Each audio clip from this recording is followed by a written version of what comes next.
Clip number 651۔ اس clip میں آپ قرآن پاک کی سورہ حجر کی آیت نمبر 85 سے 86 تک کی تلاوت، ترجمہ اور تفسیر قرآن صراط الجنان سماعت فرمائیں گے۔ بسم اللہ الرحمن الرحیم۔ ترجمہ، اللہ کے نام سے شروع جو نہایت مہربان رحمت والا ہے۔ وما خلقنا السماوات والأرض وما بينهما إلا بالحق وإن الساعة لآتية فاصفح الصفح الجميل۔ ترجمہ، اور ہم نے آسمان اور زمین اور جو کچھ ان کے درمیان ہے سب حق کے ساتھ بنایا، اور بے شک قیامت آنے والی ہے تو تم اچھی طرح درگزر کرو، الا بالحق،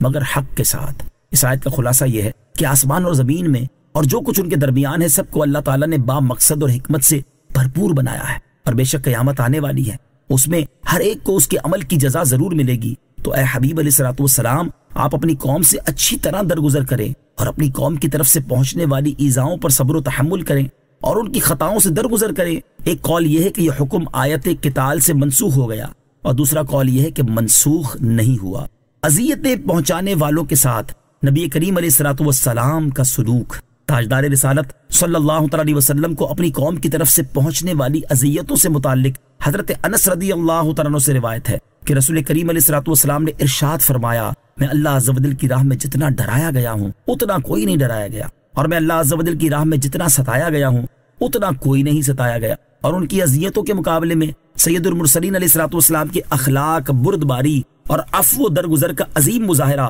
ملاحظہ کیجیے۔ چنانچہ علامہ عبد المصطفیٰ اعظمی رحمۃ اللہ تعالی فرماتے ہیں، اس خطاب کے بعد جو آپ نے فتح مکہ کے موقع پر مسلمانوں اور کفار کے مجمع سے فرمایا تھا، شہنشاہ کونین صلی اللہ علیہ وسلم نے اس ہزاروں کے مجمع میں گہری نگاہ ڈالی تو دیکھا کہ سر جھکائے، نگاہیں نیچی کیے ہوئے، لرزاں و ترساں اشراف قریش کھڑے ہوئے ہیں۔ ان ظالموں اور جفاکاروں میں وہ لوگ بھی تھے جنہوں نے آپ علیہ الصلوۃ والسلام کے راستوں میں کانٹے بچھائے تھے، وہ لوگ بھی تھے جو بارہا آپ پر پتھروں کی بارش کر چکے تھے، وہ خوخوار بھی تھے جنہوں نے بار بار آپ علیہ الصلوۃ والسلام پر قاتلانہ حملے کیے تھے، وہ بے رحم و بے درد بھی تھے جنہوں نے آپ کے دندان مبارک کو شہید اور آپ کے چہرہ انور کو لہو لہان کر ڈالا تھا، وہ اوباش بھی تھے جو برسہ برس تک اپنی بہتان تراشیوں اور شرمناک گالیوں سے آپ علیہ الصلوۃ والسلام کے قلب مبارک کو زخمی کر چکے تھے، وہ صفاق درندہ صفت بھی تھے جو آپ علیہ الصلوۃ والسلام کے گلے میں چادر کا پھندا ڈال کر آپ کا گلا گھونٹ چکے تھے، وہ ظلم و ستم کے مجسمے اور پاپ کے پتلے بھی تھے جنہوں نے آپ کی صاحبزادی حضرت زینب رضی اللہ تعالی عنہا کو نیزہ مار کر اونٹ سے گرا دیا تھا اور ان کا حمل ساکت ہو گیا تھا، وہ آپ کے خون کے پیاسے بھی تھے جن کی تشنہ لبی اور پیاس خون نبوت کے سوا کسی چیز سے نہیں بجھ سکتی تھی، وہ جفاکار و خونخوار بھی تھے جن کے جارحانہ حملوں اور ظالمانہ یلغار سے بار بار مدینہ منورہ کے در و دیوار دہل چکے تھے۔ حضور علیہ الصلوۃ والسلام کے پیارے چچا حضرت حمزہ رضی اللہ تعالیٰ عنہ کے قاتل اور ان کی ناک کان کاٹنے والے، ان کی آنکھیں پھوڑنے والے، ان کا جگر چبانے والے بھی اس مجمع میں موجود تھے، وہ ستمگار جنہوں نے شمع نبوت کے جانثار پروانوں حضرت بلال، حضرت سہیب، حضرت عمار، حضرت خباب، حضرت خبیب، حضرت زید بن دثنا رضی اللہ تعالیٰ عنہم وغیرہ کو رسیوں سے باندھ باندھ کر، کوڑے مار مار کر جلتی ہوئی ریتوں پر لٹایا تھا، کسی کو آگ کے دہکتے ہوئے کوئلوں پر سلایا تھا، کسی کو چٹائیوں میں لپیٹ لپیٹ کر ناکوں میں دھوئیں دیے تھے، سینکڑوں بار گلا گھونٹا تھا۔ یہ تمام جور و جفا اور ظلم و ستمگاری کے پیکر جن کے جسم کے رونگٹے رونگٹے اور بدن کے بال بال ظلم و عدوان اور سرکشی و طغیان کے وبال سے خوفناک جرموں اور شرمناک مظالم کے پہاڑ بن چکے تھے، آج یہ سب کے سب 10-12 ہزار مہاجرین و انصار کے لشکر کی حراست میں مجرم بنے ہوئے کھڑے کانپ رہے تھے اور اپنے دلوں میں یہ سوچ رہے تھے کہ شاید آج ہماری لاشوں کو کتوں سے نچوا کر ہماری بوٹیاں چیلوں اور کووں کو کھلا دی جائیں گی، اور انصار و مہاجرین کی غضبناک فوجیں ہمارے بچے بچے کو خاک و خون میں ملا کر ہماری نسلوں کو نیست و نابود کر ڈالیں گی اور ہماری بستیوں کو تاخت و تاراج کر کے تہس نہس کر ڈالیں گی۔ ان مجرموں کے سینوں میں خوف و ہراس کا طوفان اٹھ رہا تھا، دہشت اور ڈر سے ان کے بدنوں کی بوٹی بوٹی پھڑک رہی تھی، دل دھڑک رہے تھے، کلیجے منہ میں آ گئے تھے اور عالم یاس میں انہیں زمین سے آسمان تک دھوئیں ہی دھوئیں کے خوفناک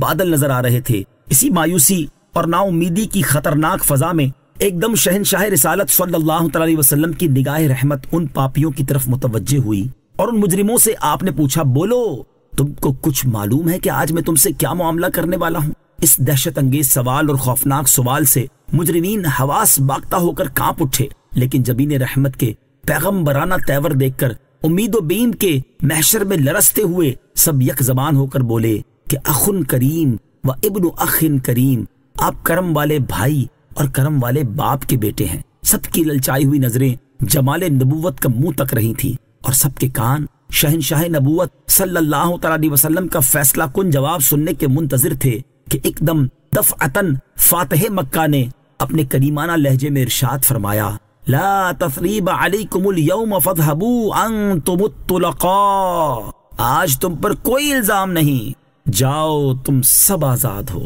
بالکل غیر متوقع طور پر ایک دم اچانک یہ فرمان رسالت سن کر سب مجرموں کی آنکھیں فرتے ندامت سے اشکبار ہو گئیں اور ان کے دلوں کی گہرائیوں سے جذبات شکریہ کے آثار آنسوؤں کی دھار بن کر ان کے رخسار پر مچلنے لگے اور کفار کی زبانوں پر لا الہ الا اللہ محمد الرسول اللہ کے نعروں سے حرم کعبہ کے در و دیوار پر ہر طرف انوار کی بارش ہونے لگی۔ ناگہاں بالکل ہی اچانک اور دفعتاً ایک عجیب انقلاب برپا ہو گیا کہ سما ہی بدل گیا، فضا ہی پلٹ گئی اور ایک دم ایسا محسوس ہونے لگا کہ جہاں تاریک تھا، بے نور تھا اور سخت کالا تھا، کوئی پردے سے کیا نکلا کہ گھر گھر میں اجالا تھا۔ کفار نے مہاجرین کی جائیدادوں، مکانوں، دکانوں پر غاصبانہ قبضہ جما لیا تھا۔ اب وقت تھا کہ مہاجرین کو ان کے حقوق دلائے جاتے اور ان سب جائیدادوں، مکانوں، دکانوں اور سامانوں کو مکہ کے غاصبوں کے قبضوں سے واگزار کر کے مہاجرین کے سپرد کیے جاتے،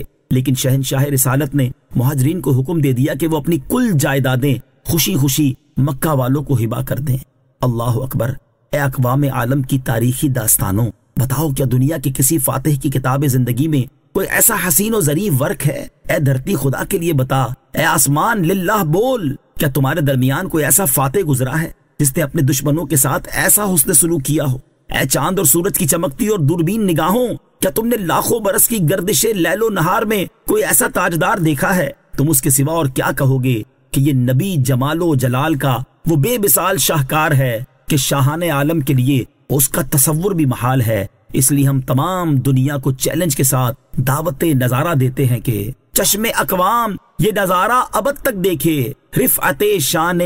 رفعنا لک ذکرک دیکھے۔ ان ربک هو الخلاق العلیم۔